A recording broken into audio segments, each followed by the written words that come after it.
Le 6 mars dernier, un geste inattendu mais porteur de sens. Le capitaine Ibrahim Traoré, président du Faso, se rendait sans protocole à la coopérative maraîchère de Zongo près de Lumbila. Une rencontre directe, un échange franc avec les femmes battantes, une écoute sincère de leurs besoins. Un mois plus tard, jour pour jour, cette parole présidentielle prend vie. En ce 1er mai, symbole universel du travail et de la dignité humaine, la promesse faite devient une réalité. Le directeur de cabinet du président du Faso, le capitaine Martha Céleste Anderson Meda, est venu porter un message clair. La parole donnée ne reste pas une lettre morte. Alors, il était question de réaliser une clôture, un forage et des bassins pour les accompagner à la production continue sur ce site maraîcher. Nous sommes venus constater que cela a été fait. Nous avons engagé les entreprises à ne pas perdre de temps et c'est ce qui a permis aujourd'hui que nous soyons dans les dispositions pour réceptionner ces installations. Le message qui peut être passé par son Excellence est bien sûr de rassurer les populations que le président est présent avec elles.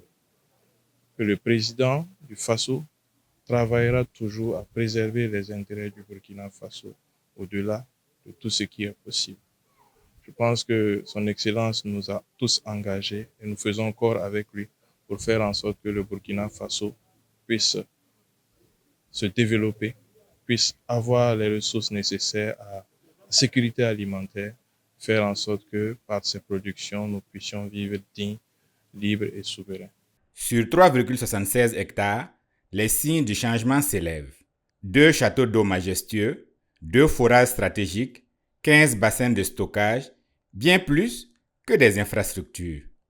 Ce sont des outils d'émancipation, des vecteurs d'autonomie, des leviers de transformation durable.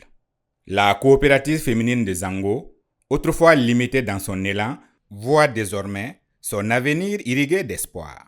Sani ton tum ning son yetum na denga pipi man fora zama kotona gria zan gubun kotona fa pidami ti ton suria noro ti masa watun sirbanga mi ti ton naba ya nab sonnonga neba sonnonga buru sonnong tumde sonnong nimbuir son tumnen bor libo.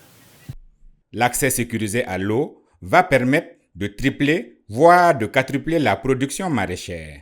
Ce progrès concret redonne force et dignité à celles qui, chaque jour, nourrissent le pays. Ce reportage met en lumière bien plus qu'un aménagement hydraulique. Il relève une philosophie d'action, être au plus près du peuple, entendre sa voix et réagir avec justesse. À Zongo, la parole présidentielle est devenue source de vie. Et là où coule l'eau aujourd'hui, c'est tout un peuple qui se redresse, fier, enraciné et tourné vers l'avenir.